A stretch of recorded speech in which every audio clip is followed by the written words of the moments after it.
something is happening in Europe that no one saw coming, and the US car market may be next in line. For the first time in recorded history, the average age of cars on European roads has passed 12 years. In Spain, it's 13.5. In Greece, it's 17. Even in wealthy Germany, it's over 10. But here's the part that's breaking the system. This isn't about struggling families clinging to old vehicles. It's doctors, lawyers, CEOs, people who could easily afford brand new cars, deliberately choosing 15-year-old machines instead. And the reason why is enough to make the entire automotive industry panic. Insurance data doesn't lie. Cars from 2009 to 2010 have 31% fewer mechanical claims than cars from 2019 to 2020. In other words, a decade-old car is literally more reliable than one that's just 5 years old. And when you see what Mercedes, BMW, and Volkswagen are doing behind the scenes to bury these numbers, you'll understand why they're terrified. Because this isn't a recession, it's a rebellion. A quiet, data-driven revolution where drivers are rejecting the new and clinging to the old. And the numbers? They're shocking. Stick around, because by the end of this video, you'll never look at a brand new car the same way again. Let's break the myth right now. We've been told newer cars are better, safer, smarter, more dependable. But the numbers say the opposite. In 2024, German insurer HUK Coburg analyzed over 2.3 million mechanical claims. The results? Cars built in 2009 to 2010 averaged just 1.2 mechanical failures per 100 vehicles per year. Cars from 2019 to 2020, 1.8 failures. A 50% increase in problems on vehicles that are a full decade newer. And this isn't a fluke. Allianz, another major European insurer, confirmed the pattern. Their data shows that 15-year-old vehicles have 31% fewer mechanical claims than 5-year-old ones. But here's where it gets even more interesting. The older vehicles only rank worse in one category: wear and tear items, brakes, suspension bushings, wipers, things you expect to replace. But core systems, drivetrain, engine, electronics, newer cars fail more and more often. The numbers aren't coming from internet forums or YouTube mechanics. They're coming from actuarial scientists, the people whose job is to measure risk with mathematical precision. And right now, they're quietly pricing older cars as safer bets. Why? Because reliability isn't about age anymore. It's about complexity. Now you'll see exactly how modern vehicles became so over-engineered that they're practically designed to fail. So how did we end up here? In a world where a car from 2010 is outlasting one from 2020? The answer is brutal in its simplicity: complexity. Modern vehicles are no longer just machines. They're rolling computers, filled with electronic modules, sensor networks, and over-engineered components that talk to each other constantly. And when just one of those components fails, the domino effect can cripple the entire system. Take something as basic as a window regulator. In a 2010 BMW 3 Series, if it fails, you replace the motor and you're done. 200 euros tops. But in a 2023 model, that same failure requires software programming, initialization, and dealer-only coding. Now it's 750 euros, and you're praying it doesn't brick the entire body control module in the process. And that's just the start. Today's cars rely on ADAS, Advanced Driver Assistance Systems, lane-keeping sensors, adaptive cruise, blind spot monitors. These features sound great on a spec sheet, but every one of them is a potential failure point, and each one adds hundreds or even thousands to repair bills if they go wrong. Insurance reports show this clearly. UK insurer Admiral found that cars aged 3 to 5 years are 3 times more likely to be written off in minor accidents. Not because the damage is worse, but because the cost to fix sensors and recalibrate systems exceeds the car's value. Modern cars aren't being totaled because they're destroyed. They're being totaled because they're too complicated to fix. And as you'll see next, that complexity isn't just a reliability problem. It's a financial nightmare. Because even when new cars do get repaired, they drain your wallet in ways older vehicles never did. It's one thing for a car to break more often. But what's even worse, when every breakdown becomes a financial ambush. The average mechanical repair claim for a 2010 BMW 3 Series in Germany is about 823 euros. Not cheap, but manageable. Now compare that to a 2023 BMW 3 Series. The same type of issue averages 2,847 euros. That's not inflation, that's not luxury tax, that's software, sensor integration, and proprietary systems that require dealer-only tools and digital permissions just to complete basic fixes. Let's break that down. A 2010 Mercedes C-Class might need a new thermostat. €30 from a dozen aftermarket suppliers, and any mechanic can fit it. But the same part on a 2020 model? €180 and it must be genuine, must be programmed. And if the ECU doesn't recognize it, the car simply refuses to work. One part, 3 times the price, 5 times the headache. Even insurance companies are changing pricing models because of this. In France, full coverage for a 2009 Peugeot 308 costs around €680 a year. For a 2020 model, €1,240, nearly double. Why? Because they know a minor fault in a new car can easily escalate into a total loss claim due to electronic systems packed into every panel. And when it comes to crash damage, it's even more absurd. Bump a 2010 Golf's front end? You're looking at a bumper and maybe a headlight. €600 total. Do the same to a 2020 Golf, and you've just destroyed radar sensors, active grille shutters, a front camera, parking sensors, and ADAS systems. Now it's €3,000 plus and weeks of dealer-only recalibration. What used to be an inconvenience is now a catastrophe. But while newer cars are bleeding wallets dry, older vehicles, especially those from the 2009 to 2010 sweet spot, are thriving in a way that's flipping the entire used car market on its head. And in the next part, you'll see why these older cars aren't just surviving. They're in massive demand. This isn't just a trend. It's a full-blown market reversal. In 2024, AutoScout24, Europe's largest used car platform, released data that stunned the industry. Searches for cars aged 10 to 15 years jumped 67% year over year. Meanwhile, searches for cars less than 3 years old, down 23%. But here's the kicker. This shift isn't driven by economic desperation. It's not people settling for old cars. It's a conscious, informed rejection of modern vehicles. Because while the price gap between new and old cars used to be huge, it's now nearly collapsed. Back in 2019, a 5-year-old Volkswagen Golf cost about 50% of a brand new one. Today, that same used Golf from 2019 costs 75% of a new one, and yet a 2010 Golf? Still just 20% of the price, with fewer repairs, fewer electronic issues, and cheaper insurance. It's the perfect storm. Cheap to buy, cheap to run, and mechanically simpler. And consumers know it. Dealers are adapting fast. Mobile.d reports that 2010 to 2012 vehicles now sell in 23 days on average. Compare that to 2020 to 2022 vehicles, which sit on lots for 67 days. The old cars are flying off shelves. And this isn't just a browsing trend. It's showing up in hard transaction numbers. In Germany, 2.8 million cars aged 10 plus years were sold in 2023. Cars aged 3 to 5 years, only 1.9 million. For the first time ever, older cars are outselling newer used cars. This breaks every rule the auto industry has depended on for decades. The 3 to 5 year sweet spot, the used car gold standard for dealerships, is now the slowest moving segment of the market.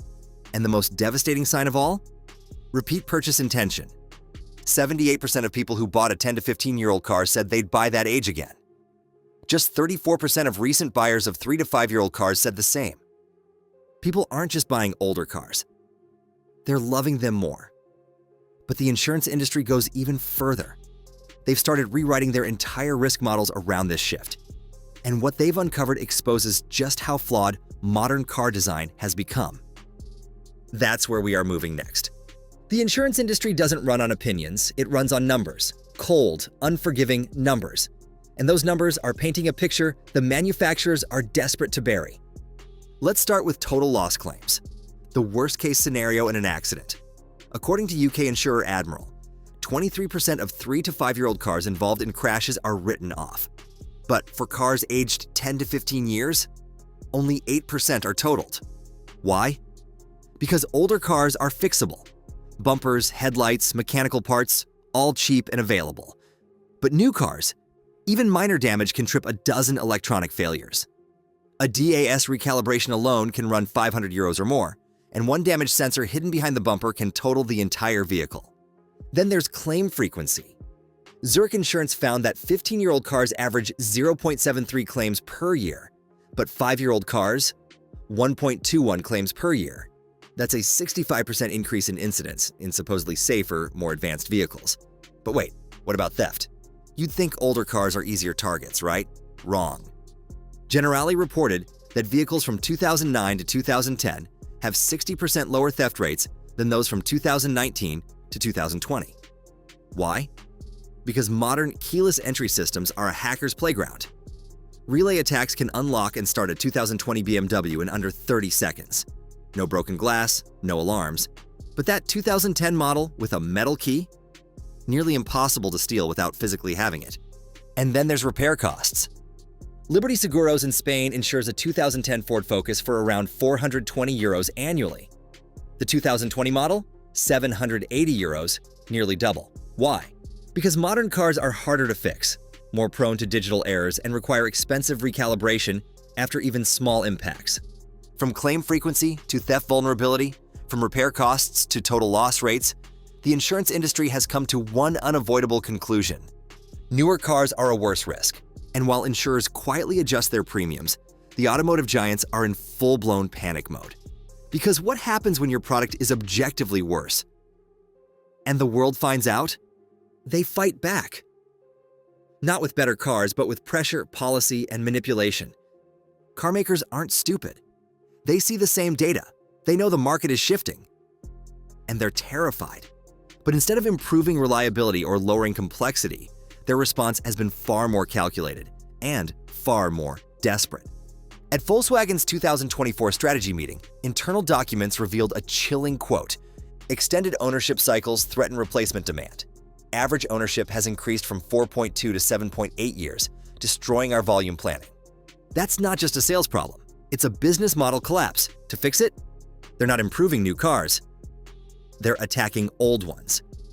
Mercedes-Benz launched a secret program in 2024, the Legacy Owner Retention Initiative. Leaked dealer memos showed they're offering up to 5,000 euros in trade-in bonuses, free service packages, and aggressive incentives to get 10-plus-year-old Mercedes models off the road. Not because they care about safety, but because every running W204 C-Class is a new C-Class not sold. BMW's strategy is darker. Independent repair shops across Europe report increasing parts restrictions. Common components for models like the E90 and E65 are suddenly out of stock or available only through BMW at massive markups. And even when parts are sourced, coding restrictions and dealer-only programming make them unusable without factory tools. It's artificial scarcity, designed to force obsolescence. And it's not just corporate policy. It's political. Stellantis has lobbied for stricter emission zones and scrappage schemes in multiple EU nations. Why? Because when you can't compete on reliability, you legislate your competition off the road. They've even publicly acknowledged that their conquest rate, the percentage of used car buyers they can convert to new, has plummeted from 34% to 11% in 5 years. Their fix? More laws, not better products. Meanwhile, European automakers spent 4.2 billion euros on advertising in 2024, a 34% increase from 2019, despite selling fewer cars. They're spending more to sell less, because the natural upgrade cycle is dead. But while they push harder, buyers are pushing back. And in the next segment, we'll look at the exact cars that triggered this revolution. Across all the data, one model year range keeps coming up again and again, 2009 to 2010. It wasn't just a good year.